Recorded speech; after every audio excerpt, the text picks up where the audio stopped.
Haleluya, Bwana Yesu asifiwe. Karibu tena kwenye kipindi chetu tukajifunze lile ambalo Mungu ameandaa kwa ajili yetu. Bwana Yesu asifiwe. Tumekuwa tukijifunza kwa habari ya Ukristo na ushirika na Roho Mtakatifu. Bwana Yesu asifiwe. Jambo la muhimu ambalo tumekuwa tukiliangalia ni kwamba Yesu alituita ili tuwe na ushirika na Roho wake Mtakatifu. Haleluya. Alituita ili tuwe na ushirika na Roho wake Mtakatifu. Kwa sababu ya huko kutuita kwake ili tuwe na ushirika na Roho Mtakatifu, na mambo tunaendelea kujifunza. Leo na jambo moja nataka tukaliangalie kutoka kwenye kitabu cha Zekaria ile sura ya 4 mstari wa 6. Naomba nimshukuru Mungu kabla sijaenda kusoma. Bwana Yesu, asante kwa ajili ya neema yako. Asante kwa ajili ya upendo wako. Asante kwa ajili ya huyu anayefuatilia kipindi hiki. Asante Bwana kwa maana neno hili ambalo tunaenda kujifunza litaenda kuzalia wewe matunda. Heshima na utukufu na nguvu na uweza na mamlaka ni vya kwako. Katika jina la Yesu Kristo, Mungu tu Bwana nimeomba. Amen. Haleluya. Kwa nini muhimu kuendelea kujifunza kuhusu Roho Mtakatifu au kuwa na ushirika na Roho Mtakatifu? Tutaenda kuangalia sababu kadhaa zilizoko kwenye Zekaria, kitabu cha Zekaria sura ile ya 4 mstari wa 6. Nitasoma alafu nitakupeleka kwenye fafanuzi kidogo. Anasema, akajibu akaniambia akisema, hili ndilo neno la Bwana kwa Zerubabeli, kusema si kwa uwezo wala si kwa nguvu, bali ni kwa Roho yangu, asema Bwana wa majeshi.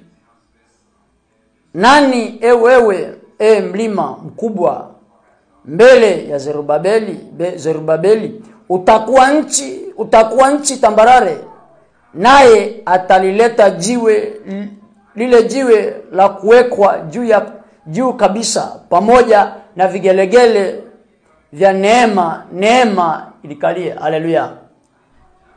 Anasema si kwa uwezo wala si kwa nguvu, bali ni kwa Roho wangu, kwa Roho yangu, asema Bwana majeshi. Anaongelea sio kwa uwezo wa kibinadamu, sio kwa maarifa mengi ya kibinadamu. Anaongelea ni kwa Roho Mtakatifu. Haleluya. Kwa nini nakuambia hivyo? Kuna mambo ambayo mwanadamu kwa akili zake hawezi kuyaondoa kwenye maisha yake. Yanahitaji Roho Mtakatifu mwenye nguvu aje amsaidie kuyaondoa. Anasema, nani wewe mlima mkubwa mbele ya Zerubabeli? Angalia anachokisema. Mbele ya Zerubabeli kuna milima, kuna majaribu, kuna changamoto, lakini nani ambaye atamwezesha? Ni Roho Mtakatifu aliye mkono wa Mungu mwenyewe, ndiye atakayemwezesha. Bwana Yesu asifiwe. Kwa nini nakuambia Roho Mtakatifu aliye mkono wa Mungu ndiye atakayemwezesha? Nina sababu moja ya msingi ambayo nitakuelezea. Iko hivi: maisha ya mwanadamu, changamoto, mateso yote anayepitia au dhambi anazopitia ni kwa sababu ya kuwepo kwa aina ya roho inayoleta hizo changamoto kwenye maisha yake, ambazo hizo roho zitasimama kama mlima mbele yake kumzuia kufanikiwa au kufika pale ambapo Mungu alimtaka afike. Kwa nini Roho Mtakatifu? Ni kwa sababu Roho Mtakatifu ni roho mwenye nguvu kuliko roho nyingine ya aina yoyote duniani. Bwana Yesu asifiwe. Roho Mtakatifu ni roho mwenye nguvu kuliko roho nyingine ya aina yoyote iliyoko kwenye ulimwengu wa roho. Kwa sababu yeye ni roho mwenye nguvu, ana uwezo wa kukusaidia kuishinda kila roho inayotumia nguvu au mamlaka yoyote kwa ajili ya kuharibu maisha yako. Haleluya. Umuhimu wa Roho Mtakatifu kuwepo kwenye maisha yako ni mkubwa. Umuhimu wa ushirika wako na yeye ni mkubwa. Bwana Yesu asifiwe. Bwana Yesu asifiwe. Kwa maana ukisha kuwa naye, bila sema Mungu akiwa upande wetu, ni nani aliye juu yetu? Unapokuwa na ushirika na Roho Mtakatifu, Kuna aina ya nguvu zinazowazuia watu hazitakuzuia wewe. Kuna aina ya mamlaka zinazowazuia watu hazitakuzuia wewe. Kwa maana na roho mwenye nguvu kuliko roho nyingine yoyote, roho yenye mamlaka juu ya roho zingine zozote. Bwana Yesu asifiwe. Anasema sio kwa uwezo wala sio kwa nguvu, ni kwa roho. Kuna aina ya dhambi utakayoiweze utakapoanza ushirika na Roho Mtakatifu, utaanza kuiweza. Kuna aina ya changamoto ambazo utakaoziweze peke yako. Unapoanza ushirika na Roho Mtakatifu, zile changamoto unaanza kupewa nguvu ya kuzishinda, kwa maana katika yeye kuna nguvu. Anasema kwenye Matendo ya Mitume ile sura ya 1 mstari wa 8, anasema lakini mtapokea nguvu akisha kuajilia juu yenu Roho Mtakatifu, nanyi mtakuwa mashahidi wangu katika Yerusalemu, Samaria. Kuna aina ya kazi unayotakiwa kuifanya, huwezi kuifanya pasipo kuwa na Roho Mtakatifu. Na kuna nguvu za Roho Mtakatifu huwezi kuwa nazo pasipo kuwa na ushirika na Roho Mtakatifu. Lakini ili uwe na ushirika na Roho Mtakatifu, unahitaji kuishi lile neno ambalo Mungu amekuagiza. Lile neno utaweza kuliishi utakapokuwa na ushirika na Roho Mtakatifu.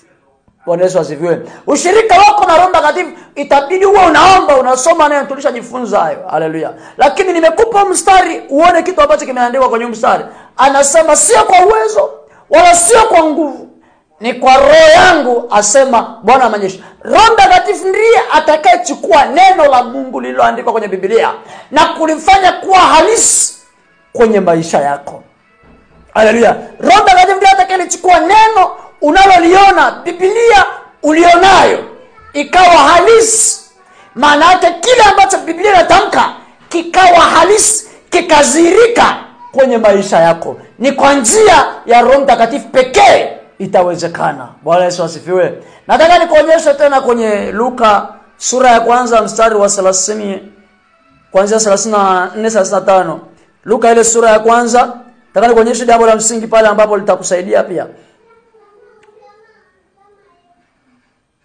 Kwanza mstari wa 34, Luka sura ya 1, anasema Mariamu akamwambia malaika, litakuwaje neno hili, maana sijui mume? Malaika akajibu akamwambia, Roho Mtakatifu atakujilia juu yako na nguvu zake aliye juu zitakufunika kama kivuli. Kwa sababu hiyo hicho kitakachozaliwa kitaitwa kitakatifu, mwana wa Mungu aliye hai, mwana wa Mungu. Haleluya. Kitu gani ambacho mimi nataka ukione? Malaika alitumwa akamwambia Mariamu, utapata mimba, utazaa mtoto, utamuita Yesu. Mariamu akauliza malaika, hilo neno unaloniambia ni kweli sawa, naamini, lakini hilo neno litawezekanaje? Malaika akamwambia, Roho Mtakatifu atakujilia juu yako na nguvu zake aliye juu zitakufunika kama kivuli. Nini ambacho mimi nataka ukielewe? Pointi yangu ni kwamba una ahadi ya Mungu kwenye maisha yako. Una neno la Biblia ambalo umelisoma linalokuelekeza jambo fulani. Lakini ili hiyo ahadi ya Mungu ikafanikiwe, tengeneza mahusiano, ushirika na Roho Mtakatifu. Mpe nafasi, achukue nafasi yake ndani yako, atawale akili zako, alafu akuongoze wewe, ili usije ukasema ninatumia maarifa nilionayo, natumia nguvu nilizonazo, natumia mazingira nilionayo ili kufika mahali, kufanikiwa kwenye maeneo fulani. Roho Mtakatifu ataenda kulifanya neno la Biblia kuwa halisi kwenye maisha yako endapo akichukua nafasi. Kila aina ya mamlaka uliopewa na Kristo itaanza kufanya kazi pale utakapokuwa na ushirika na Roho Mtakatifu. Kumbuka Yesu alisema, nimewapa amri ya kukanyaga nyoka na nge na nguvu zote za yule adui, wala hakuna kitakachowazuru. Angalia kitu anachokizungumza kwenye Luka ile 10 mstari wa 17. Nimewapa amri ya kukanyaga nyoka na nge na nguvu zote za yule adui, wala hakuna chochote kitakachowazuru. Lakini ile amri, ile mamlaka uliyopewa haiko kwa kila mtu. Ili ifanye kazi kwenye maisha yako, lazima Roho Mtakatifu uwe na ushirika naye.